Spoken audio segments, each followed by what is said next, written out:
Les mémoires d'Adrien, Marguerite Yourcenar, partie 4. Saïkoulou Auréum. L'été qui suivit ma rencontre avec Osroès se passa en Asie mineure. Je fis halte en Bithynie pour surveiller moi-même la mise en coupe des forêts de l'État. À Nicomédie, ville claire, policée, savante, je m'installai chez le procureur de la province Cnéus Pompeius Proculus, dans l'ancienne résidence du roi Nicomède, pleine des souvenirs voluptueux du jeune Jules César. Les brises de la Propontide éventaient ses salles fraîches et sombres. Proculus, homme de goût, organisa pour moi des réunions littéraires. Des sophistes de passage, des petits groupes d'étudiants et d'amateurs de belles lettres se réunissaient dans les jardins au bord d'une source consacrée à Pan. De temps à autre, un serviteur y plongeait une grande jarre d'argile poreuse. Les verres les plus limpides semblaient opaques comparés à cette eau pure. On lut ce soir-là une pièce assez abstruse de Lycophron, que j'aime pour ses folles juxtapositions de sons, d'allusions et d'images, son complexe système de reflets et d'échos.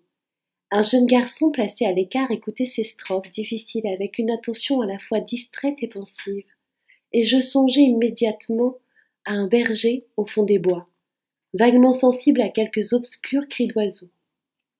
Il n'avait apporté ni tablette, ni style. Assis sur le rebord de la vasque, il touchait des doigts la belle surface lisse. J'appris que son père avait occupé une place modeste dans la gestion des grands domaines impériaux. Laissé tout jeune aux soins d'un aïeul, l'écolier avait été envoyé chez un hôte de ses parents armateurs à Nicomédie, qui semblait riche à cette famille pauvre. Je le gardai après le départ des autres. Il était peu lettré, ignorant de presque tout, réfléchi, crédule. Je connaissais Claudiopolis, sa ville natale. Je réussis à le faire parler de sa maison familiale, au bord des grands bois de pin, qui pourvoient aux mâts de nos navires du temple d'Atis, situé sur la colline dont il aimait les musiques stridentes des beaux chevaux de son pays et de ses étranges dieux. Cette voix, un peu voilée, prononçait le grec avec l'accent d'Asie. Soudain, se sentant écouté, ou regardé peut-être, il se troubla, rougit, retomba dans un de ces silences obstinés dont je pris bientôt l'habitude. Une intimité s'ébaucha. Il m'accompagna par la suite dans tous mes voyages, et quelques années fabuleuses commencèrent. Antinous était grec. J'ai remonté dans les souvenirs de cette famille ancienne et obscure jusqu'à l'époque des premiers colons arcadiens sur les bords de la Propontide. Mais l'Asie avait produit sur ce sang un peu âcre l'effet de la goutte de miel qui trouble et parfume un vin pur. Je retrouvais en lui les superstitions d'un disciple d'Apollonius, la foi monarchique d'un sujet oriental du grand roi. Sa présence était extraordinairement silencieuse. Il m'a suivi comme un animal ou comme un génie familier. Il avait d'un jeune chien les capacités infinies d'enjouement et d'indolence, la sauvagerie, la confiance. Ce beau lévrier avide de caresses et d'ordre se coucha sur ma vie. J'admirais cette indifférence presque hautaine pour tout ce qui n'était pas son délice ou son culte. Elle lui tenait lieu de désintéressement, de scrupule, de toutes les vertus étudiées et austères.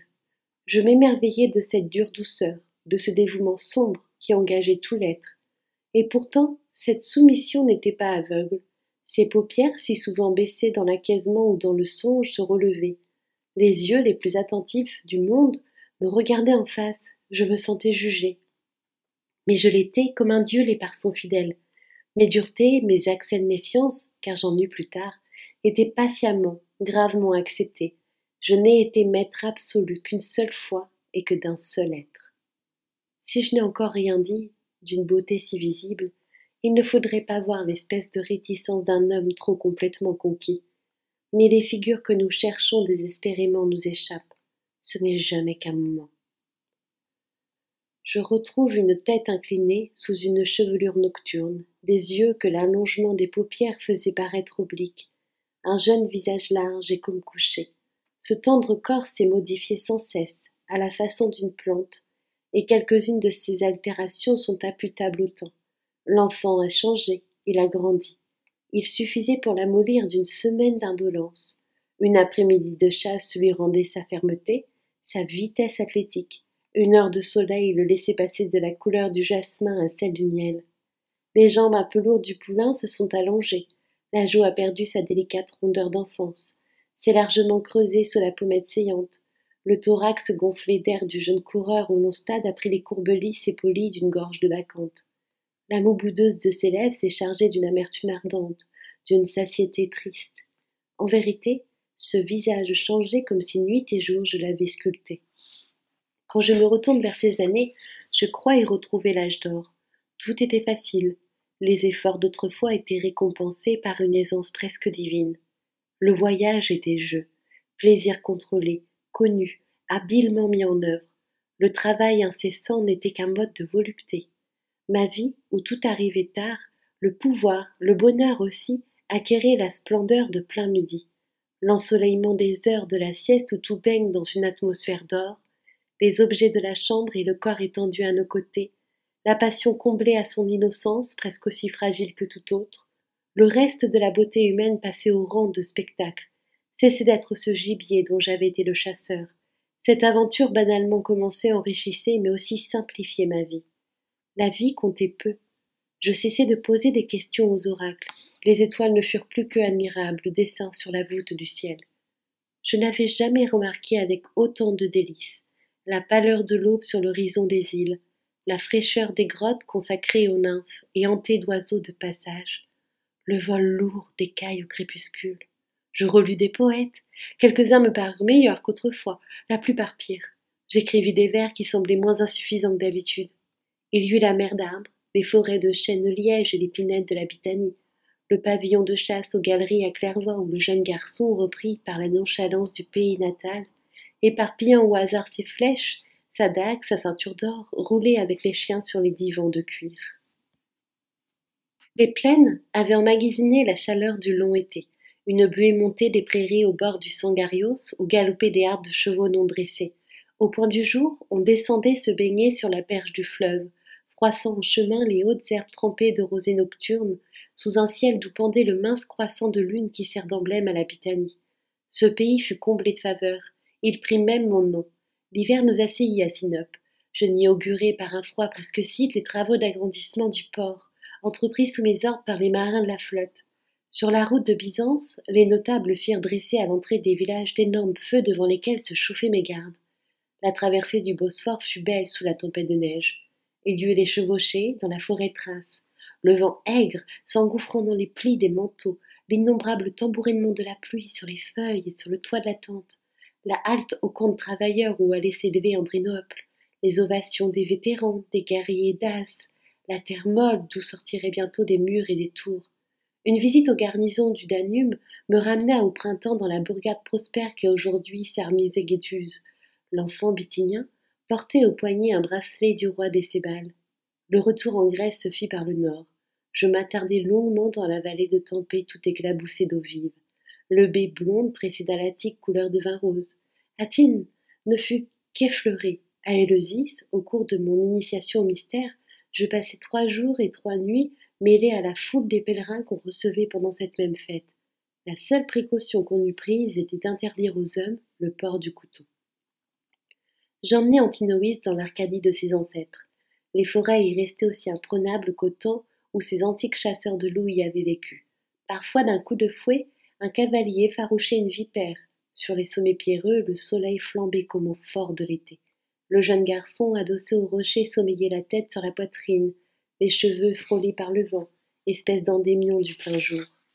Un lièvre que mon jeune chasseur avait apprivoisé à grande peine fut déchiré par les chiens. Ce fut le seul malheur de ces journées sans ombre. Les gens de Mantinée se découvrirent des liens de parenté avec cette famille de colons bithyniens jusqu'à là inconnue. Cette ville où l'enfant eut plus tard ses temples fut par moi enrichie et ornée. L'immémorial sanctuaire de Neptune, tombé en ruine, était si vénérable que l'entrée en était interdite à quiconque. Des mystères plus anciens que la race humaine s'y perpétuaient derrière des portes continuellement closes. Je construisis un nouveau temple, beaucoup plus vaste, à l'intérieur duquel le vieil édifice gît désormais comme un noyau au centre d'un fruit. Sur la route, non loin de Mantinée, je fis rénover la tombe où Épaminondas, tué en pleine bataille, repose auprès d'un jeune compagnon frappé à ses côtés. Une colonne, où un poème fut gravé, s'éleva pour commémorer ce souvenir d'un temps où tout vu à distance, semble avoir été noble et simple, la tendresse, la gloire, la mort. En Achaïe, les jeux ismiques furent célébrés avec une splendeur qu'on n'avait pas vue depuis les temps anciens. J'espérais, en rétablissant ces grandes fêtes helléniques, refaire de la Grèce une unité vivante. Des chasses nous entraînèrent dans la forêt de l'Hélicon doré par les dernières rousseurs de l'automne. Nous fîmes hâte au bord de la source de Narcisse, près du sanctuaire de l'amour. La dépouille d'une jeune ours, trophée suspendu par des clous d'or à la paroi du temple, fut offerte à ce dieu le plus sage de tous. La barque que le marchand Érastos d'Éphèse me prêtait pour naviguer dans l'archipel mouilla dans la baie de Phalère. Je m'installai à Athènes comme un homme rentre au foyer. J'osais toucher à cette ville, essayer de faire de cette ville admirable une ville parfaite. Athènes, pour la première fois, se repeuplait, se remettait à croître après une longue période de déclin. J'en doublai l'étendue. Je prévis le long de l'Inisus une Athènes nouvelle, la ville d'Adrien à côté de celle de Thésée. Tout était à régler, à construire. 6 siècles plus tôt, le grand temple consacré aux Zeus Olympiens avait été abandonné au si haut prix. Mes ouvriers se mirent à l'œuvre. Athènes connut de nouveau une activité joyeuse qu'elle n'avait pas goûtée depuis Périclès. J'achevai ce qu'un Séleucide avait vainement tenté de terminer. Je réparai sur place les rapines de notre Scylla. L'inspection des travaux nécessita des allées et venues quotidiennes, dans un dédale de machines, de poulies savantes, de fûts à demi dressés et de blots blancs négligemment empilés sous un ciel bleu. J'ai retrouvé quelque chose de l'excitation des chantiers de construction navale. Un bâtiment renfloué appareillé pour l'avenir. Le soir, l'architecture cédait la place à la musique, cette construction invisible. J'ai plus ou moins pratiqué tous les arts, mais celui des sons est le seul où je me suis constamment exercée et où je me reconnais une certaine excellence. À Rome, je dissimulais ce goût. Je pouvais avec discrétion m'y livrer à Athènes. Les musiciens se rassemblaient dans la cour plantée d'un cyprès, au pied d'une statue d'Hermès. 6 ou 7 seulement, un orchestre de flûtes et de lyres auquel s'adjoignait parfois un virtuose armé d'une cithare. Je tenais le plus souvent la grande flûte traversière. Nous jouions des airs anciens, presque oubliés, et aussi des mélodies nouvelles composées pour moi. J'aimais l'austérité virile des airs d'Orient, mais je ne détestais pas les mélodies voluptueuses ou passionnées, les brisures pathétiques ou savantes que les gens graves, dont la vertu consiste à tout craindre, rejettent comme bouleversantes pour les sens ou le cœur. J'apercevais entre les cordes le profil de mon jeune compagnon, sagement occupé à tenir sa partie dans l'ensemble et ses doigts bougeant avec soin le long des fils tendus. Ce bel hiver fut riche en fréquentations amicales. L'opulent Atticus, dont la barque finançait mes travaux édilitaires, non sans d'ailleurs en tirer profit, m'invita dans ses jardins de Képhysia, où il vivait entouré d'une cour d'improvisateurs et d'écrivains en vogue. Son fils, le jeune Hérode, était un causeur à la fois entraînant et subtil. Il devint le commensal indispensable de mes soupers d'Athènes. Il avait fort perdu cette timidité qui l'avait fait rester court en ma présence, à l'époque où les phébes athéniennes me l'avaient envoyé sur les frontières sabartes pour me féliciter de mon avènement, mais sa vanité croissante me semblait tout au plus un doux ridicule. Le rhéteur Polémon, le grand homme de Laodicée, qui rivalisait avec Hérode d'éloquence et surtout de richesse, m'enchanta par son style asiatique, ample et miroitant comme les flots d'un pactole. Cet habile assembleur de mots vivait comme il parlait, avec faste, mais la rencontre la plus précieuse de toutes fut celle d'Arien de Nicomédie, mon meilleur ami. Plus jeune que moi, d'environ 12 ans, il m'avait déjà commencé cette belle carrière politique et militaire dans laquelle il continuait de s'honorer et de se servir. Son expérience des grandes affaires, sa connaissance des chevaux, des chiens, de tous les exercices du corps, le mettait infiniment au-dessus des simples faiseurs de phrases. Dans sa jeunesse, il avait été la proie d'une de ces étranges passions de l'esprit, sans lesquelles il n'est peut-être pas de vraie sagesse ni de vraie grandeur. 2 ans de sa vie s'étaient écoulés à Nicopolis en Épire, dans la petite chambre froide et nue où agonisait Épictète. Il s'était donné pour tâche de recueillir et de transcrire mot pour mot les derniers propos du vieux philosophe malade. Cette période d'enthousiasme l'avait marqué. Il en gardait d'admirables disciplines morales, une espèce de candeur grave. Il pratiquait en secret des austérités dont ne se doutait personne. Mais le long apprentissage du devoir stoïque ne l'avait pas raidi, dans une attitude de faux sage. Il était trop fin pour ne pas s'être aperçu qu'il en est des extrémités de la vertu comme de celles de l'amour, que leur mérite tient précisément à leur rareté, à leur caractère de chef-d'œuvre unique de bel excès. L'intelligence sereine, l'honnêteté parfaite de Xénophon lui servaient désormais de modèle. Il écrivait l'histoire de son pays, la Bithynie. J'avais placé cette province longtemps fort mal administrée par des proconsuls sous ma juridiction personnelle. Il me conseilla dans mes plans de réforme. Ce lecteur assidu des dialogues socratiques n'ignorait rien des réserves d'héroïsme, du dévouement et parfois de sagesse dont la Grèce a su ennoblir la passion pour l'ami. Il traitait mon jeune favori avec une déférence tendre. Les deux Bithyniens parlaient ce doux dialecte de l'Ionie, aux désinences presque homériques que j'ai plus tard décidé à rien à employer dans ses œuvres.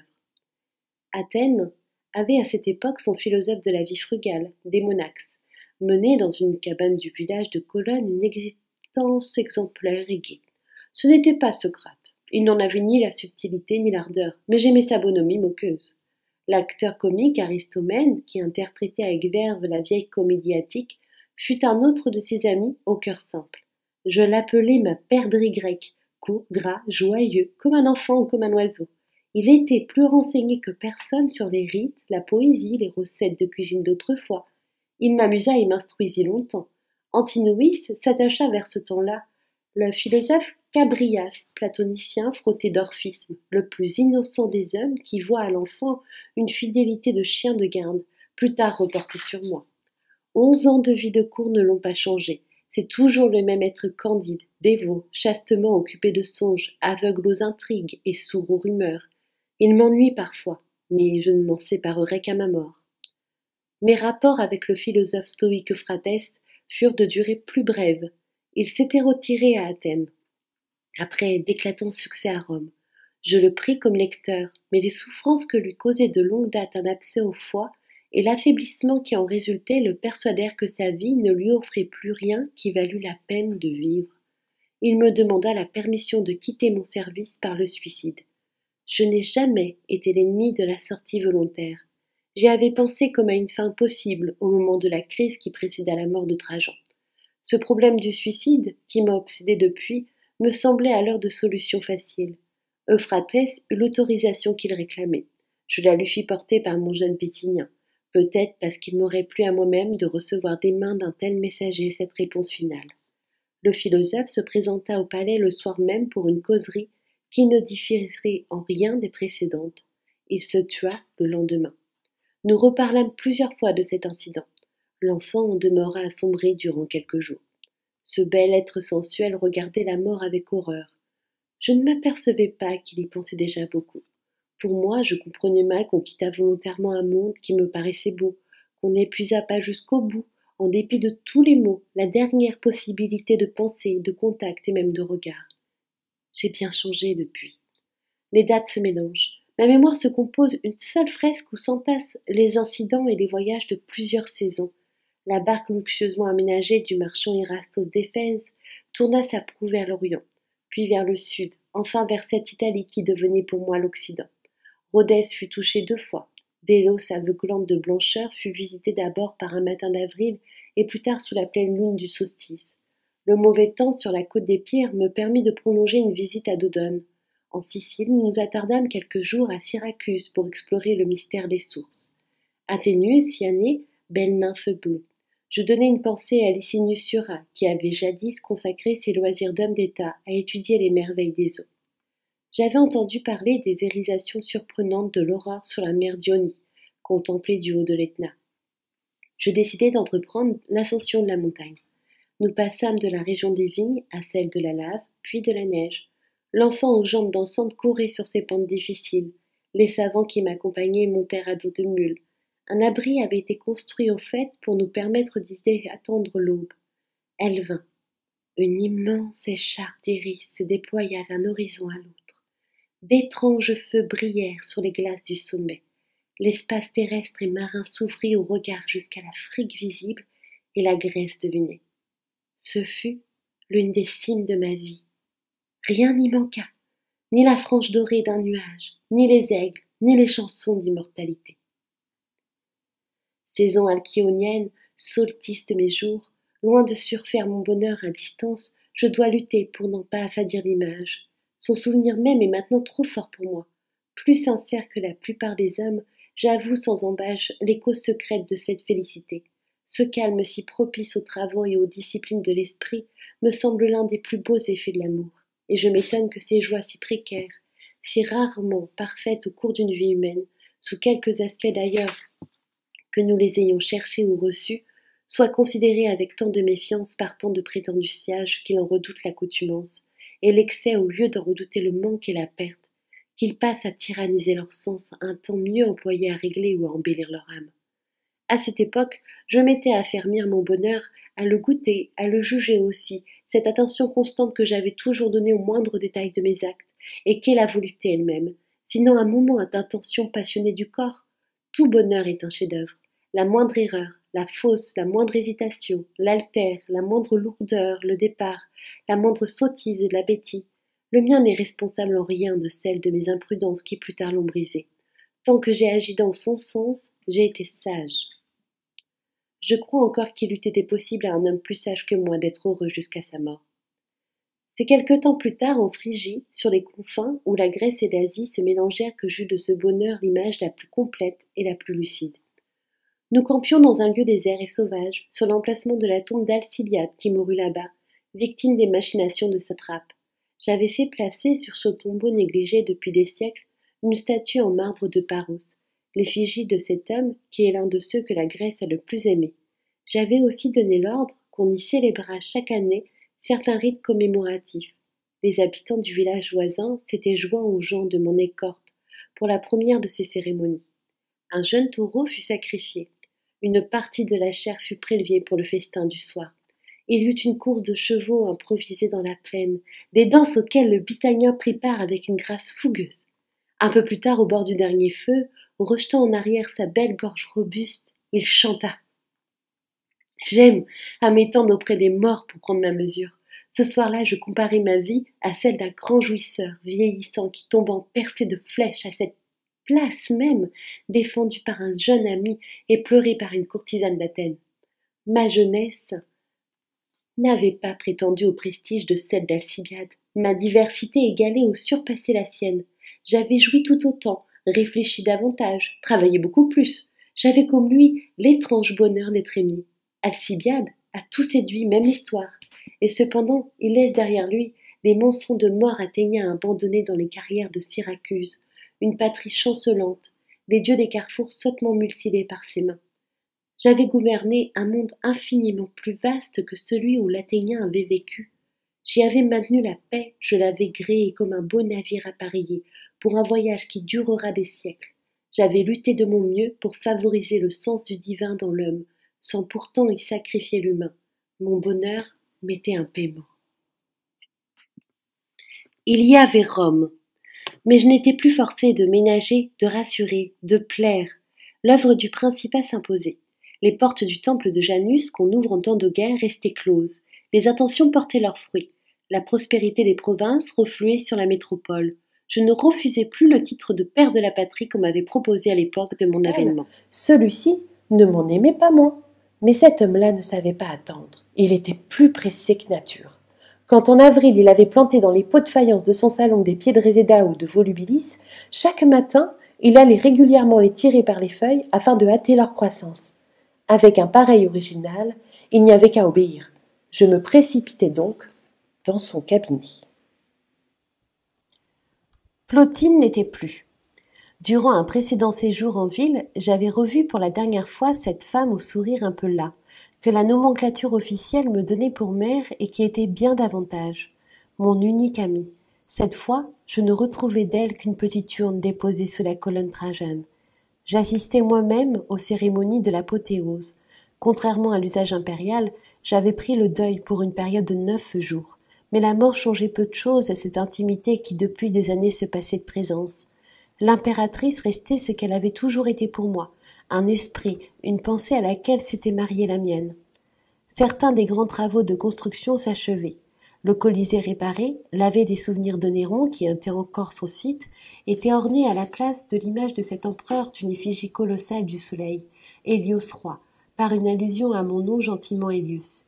On mettait la dernière main au temple de Venise et de Rome, construit lui aussi sur l'emplacement de la scandaleuse maison d'or où Néron avait déployé son goût, un luxe malachie, Roma, à mort, la divinité de la ville éternelle s'identifiait pour la première fois avec la mère de l'amour, inspiratrice de toute joie. C'était une des idées de ma vie. La puissance romaine prenait aussi ce caractère cosmique et sacré, cette forme pacifique et tutélaire que j'ambitionnais de lui donner.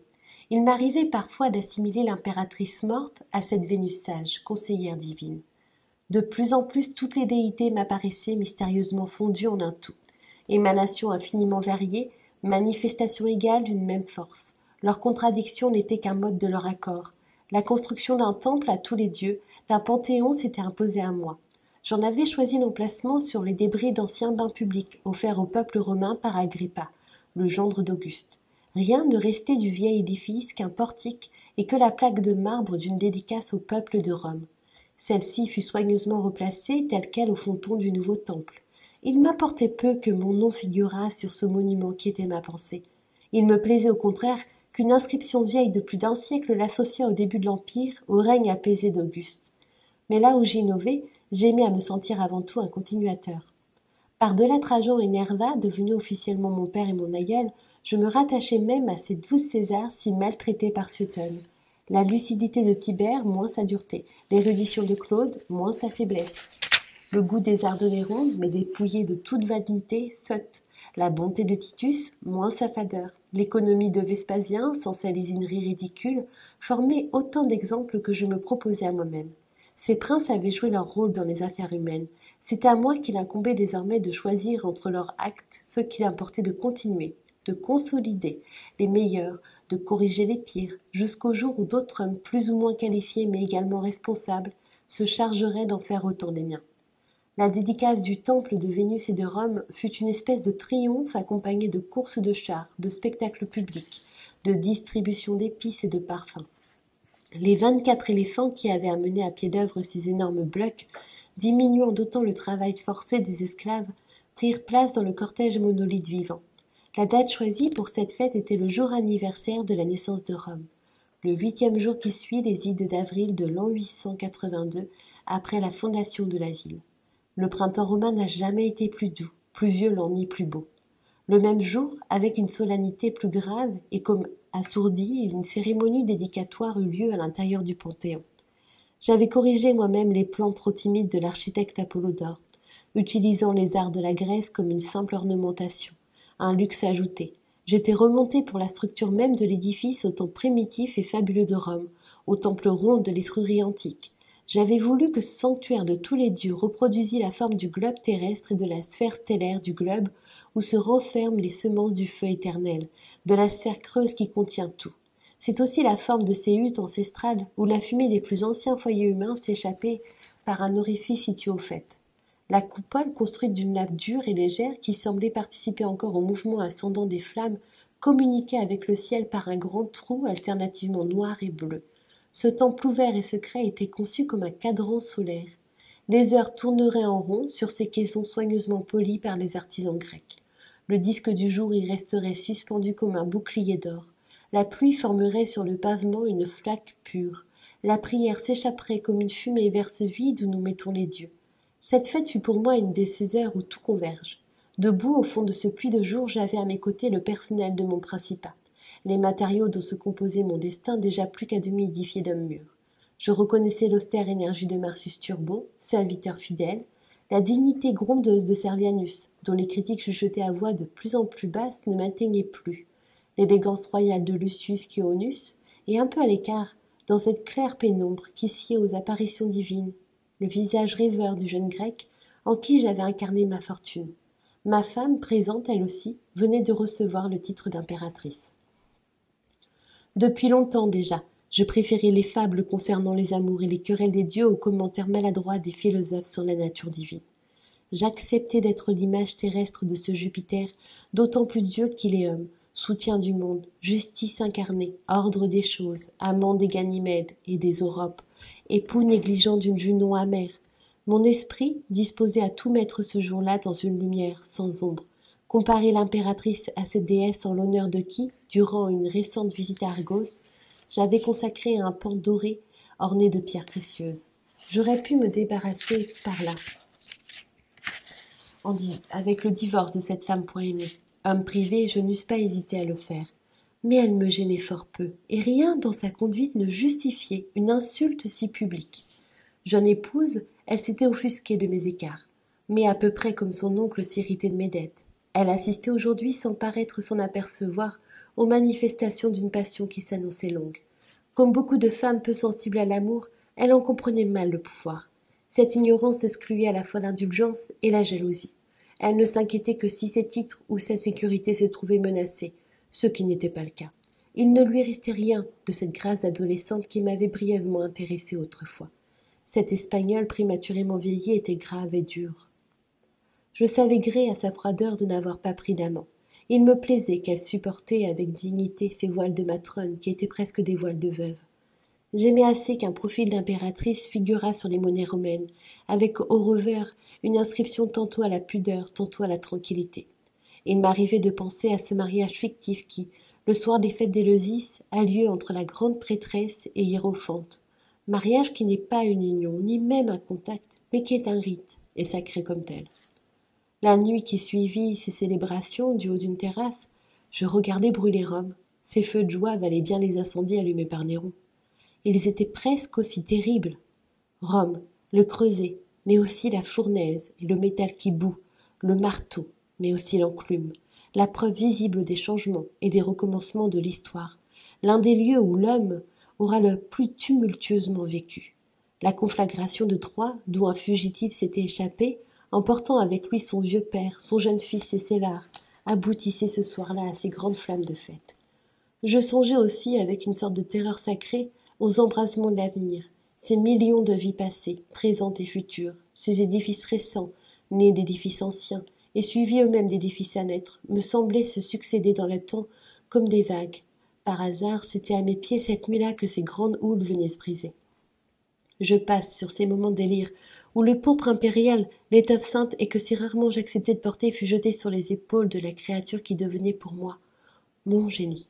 Il me convenait, certes d'opposer ce rouge profond à l'or pâle d'une nuque, mais surtout d'obliger mon bonheur, ma fortune, ces entités incertaines et vagues à s'incarner dans cette forme si terrestre, à acquérir la chaleur et le poids rassurant de la chair.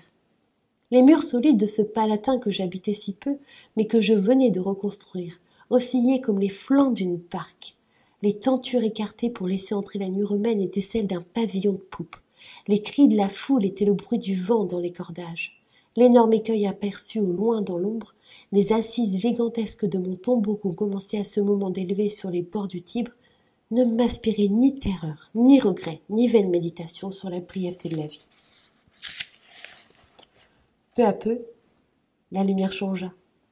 Depuis 2 ans et plus, le passage du temps se marquait au progrès d'une jeunesse qui se forme, se dore, monte à son zénith. La voix grave s'habituant à crier à des ordres aux pilotes et aux maîtres des chasseurs. La foulée plus longue du coureur, les jambes du cavalier maîtrisant plus expertement sa monture. L'écolier qui avait appris par cœur à Claudiopolis de longs fragments d'Homère se passionnait de poésie voluptueuse et savante, s'engouait de certains passages de Platon. Mon jeune berger devenait un jeune prince.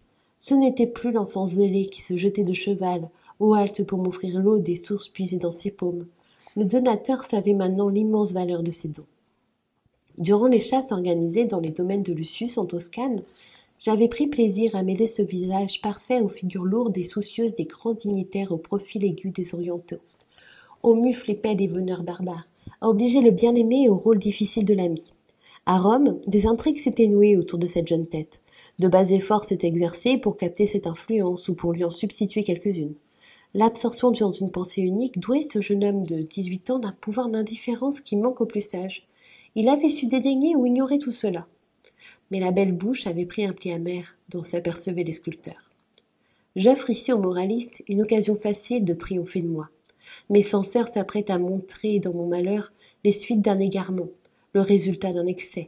Il m'est d'autant plus difficile de les contredire que je vois mal en quoi consiste l'égarement, et où se situe l'excès. Je m'efforce de ramener mon crime, si c'en est un, à des proportions justes. Je me dis que le suicide n'est pas rare et qu'il est commun de mourir à 20 ans. La mort d'Antinous n'est un problème et une catastrophe que pour moi seul. Il se peut que ce désastre ait été inséparable d'un trop-plein de joie, d'un surcroît d'expérience dont je n'aurais pas consenti à me priver moi-même, ni à priver mon compagnon de danger. Mes remords même sont devenus peu à peu une forme amère de possession, une manière de m'assurer que j'ai été jusqu'au bout le triste maître de son destin. Mais je n'ignore pas qu'il faut compter avec les décisions de ce bel étranger que reste malgré tout chaque être qu'on aime. En prenant en moi toute la faute, je réduis cette jeune figure aux proportions d'une statuette de cire que j'aurais pétrie, puis écrasée entre mes mains. Je n'ai pas le droit de déprécier le singulier chef-d'œuvre que fut son départ. Je dois laisser à cet enfant le mérite de sa propre mort. Il va sans dire que je n'incrimine pas la préférence sensuelle, fort banale, qui en amour déterminait mon choix. Des passions semblables avaient souvent traversé ma vie. Ces fréquentes amours n'avaient coûté jusqu'ici qu'un minimum de serments, de mensonges et de mots. Mon bref engouement pour Lucius ne m'avait entraîné qu'à quelques folies irréparables. Rien n'empêcha qu'il n'en allât de même pour cette suprême tendresse.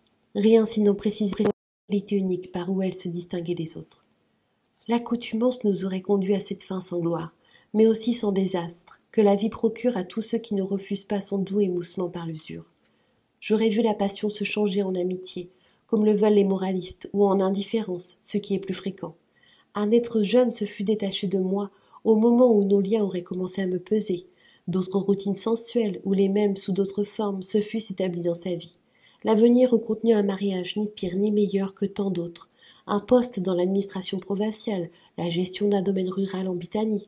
Dans d'autres cas, l'inertie, la vie de cour continuait dans quelques positions subalternes, à tout mettre au pied une de ces carrières de favoris déchus qui tournent au confident ou à l'entremetteur.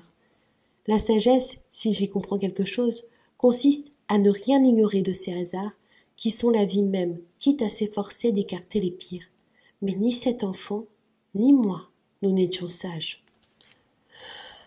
Je n'avais pas attendu la présence d'Antinoüs pour me sentir Dieu. Mais le succès multipliait autour de moi les chances de vertige. Les saisons semblaient collaborer avec les poètes et les musiciens de mon escorte pour faire de mon existence une fête olympienne. Le jour de mon arrivée à Carthage, une sécheresse de 5 ans prit fin. La foule délirant sous l'averse acclama en moi le dispensateur des bienfaits d'en haut. Les grands travaux d'Afrique ne furent ensuite qu'une manière de canaliser cette prodigalité céleste. Quelque temps plus tôt, au cours d'une escale en Sardaigne, un orage nous fit chercher refuge dans une cabane de paysans. Antinoüs aida notre hôte à retourner une couple de tranches de thon sur la braise. Je me crus Zeus, visitant Philémon en compagnie d'Hermès. Ce jeune homme aux jambes repliées sur un lit était ce même Hermès, dénouant ses sandales. Bacchus cueillait cette grappe, ou goûtait pour moi cette coupe de vin rose. Ses doigts durcis par la corde de l'arc étaient ceux d'Eros. Parmi tant de travestis, au sein de tant de prestige, il m'arriva d'oublier la personne humaine. L'enfant qui s'efforçait vainement d'apprendre le latin priait l'ingénieur d'Écrianus de lui donner des leçons de mathématiques. Puis y renonçait, et qui au moindre reproche s'en allait bouder à l'avant du navire en regardant la mer. Le voyage d'Afrique s'acheva en plein soleil de juillet, dans les quartiers tout neufs de Lambèse. Mon compagnon endossa avec une joie puérile la cuirasse et la tunique militaire. Je fus pour quelques jours le Mars nu et casqué, participant aux exercices du camp, l'Hercule athlétique, grisé du sentiment de sa vigueur encore jeune. En dépit de la chaleur et des longs travaux de terrassement effectués avant mon arrivée, l'armée fonctionna comme tout le reste avec une facilité divine. Il eût été impossible d'obliger ce coureur à un saut d'obstacle de plus, d'imposer à ce cavalier une voltige nouvelle, sans nuire à l'efficacité de ses manœuvres elles-mêmes, sans rompre quelque part ce juste équilibre de force qui en constitue la beauté. Je n'eus à faire remarquer aux officiers qu'une seule erreur imperceptible. Un groupe de chevaux laissé à découvert durant le simulacre d'attaque en rase campagne. Mon préfet Cornelianus me satisfit en tout. Un ordre intelligent régissait ces masses d'hommes, de bêtes de trait, de femmes barbares, accompagnées d'enfants robustes se pressaient au bord du prétoire pour me baisser les mains. Cette obéissance n'était pas servile. Cette fougue sauvage s'employait à soutenir mon programme de sécurité. Rien n'avait coûté trop cher, rien n'avait été négligé. Je songeais à faire écrire par Arien un traité de tactique exact comme un corps bien fait.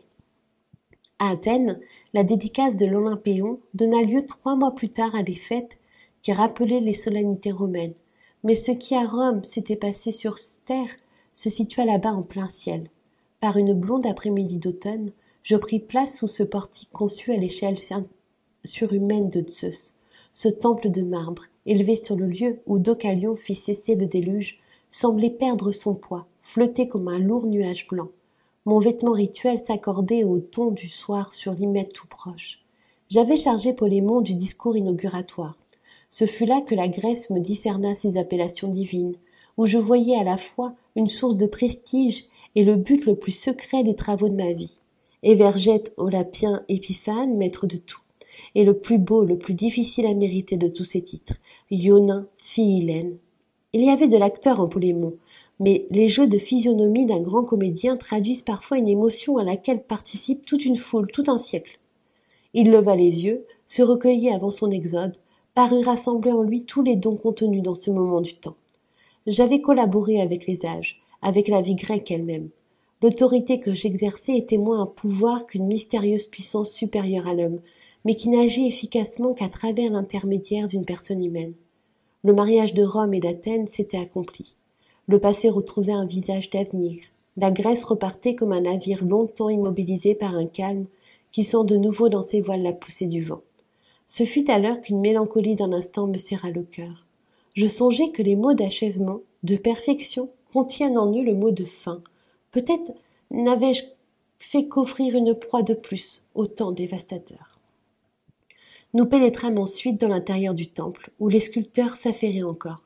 L'immense ébauche du Zeus d'or et d'ivoire éclairait vaguement la pénombre. Au pied de l'échafaudage, le grand python que j'avais fait chercher aux Indes pour le consacrer dans ce sanctuaire grec reposait déjà dans sa corbeille de filigrane, bête divine, emblème rampant de l'esprit, de la terre, associé de tout temps au jeune homme nu qui symbolise le génie de l'empereur. Antinoïs, entrant de plus en plus dans ce rôle, servit lui-même au monstre sa ration de mésanges aux ailes rognées. Puis, levant les bras, il pria.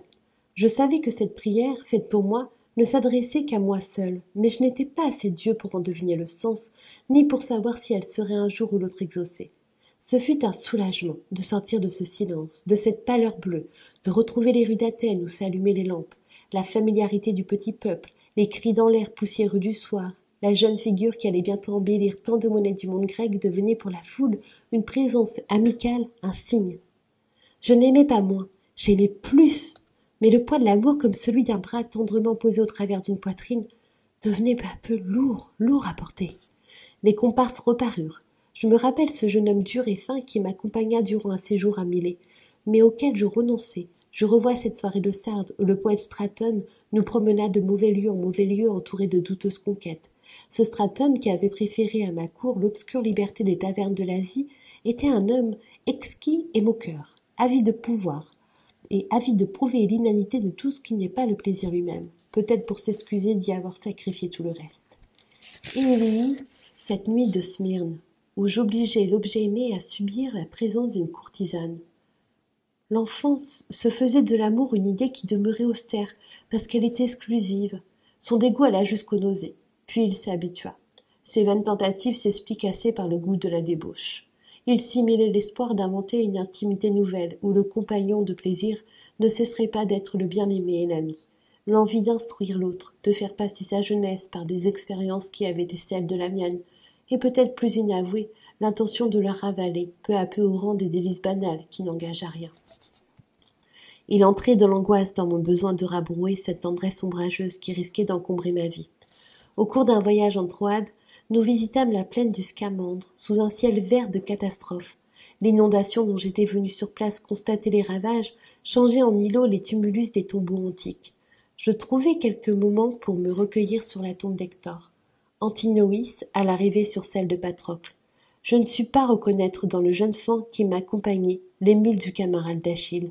Je tournai en dérision ces fidélités passionnées qui fleurissent surtout dans les livres. Le bel être insulté rougit jusqu'au sang. La franchise était de plus en plus la seule vertu à laquelle je m'astreignais. Je m'apercevais que les disciples héroïques dont la Grèce a entouré l'attachement d'un homme mûr pour un compagnon plus jeune ne sont souvent pour nous que simagrées hypocrites.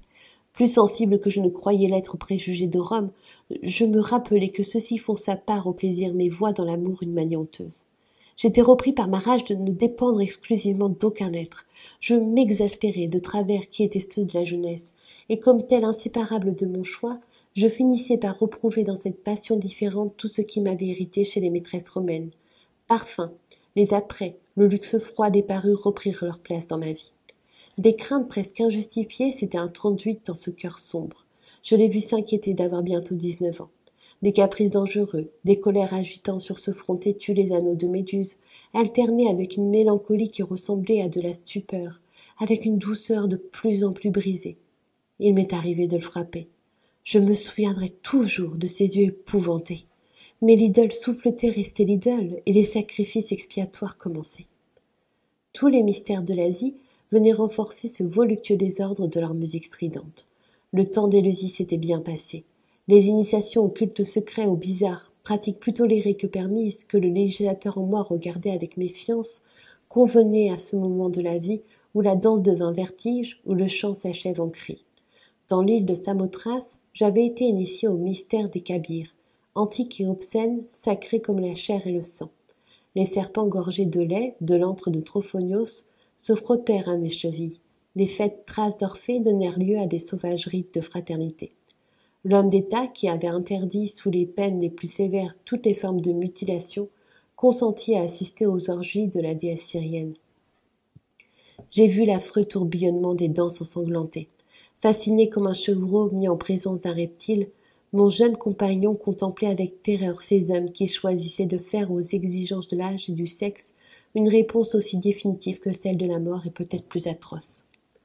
Mais le combat de l'horreur fut atteint durant un séjour à Palmyre, où le marchand arabe Mélès Agrippa nous hébergea pendant 3 semaines au sein d'un luxe splendide et barbare.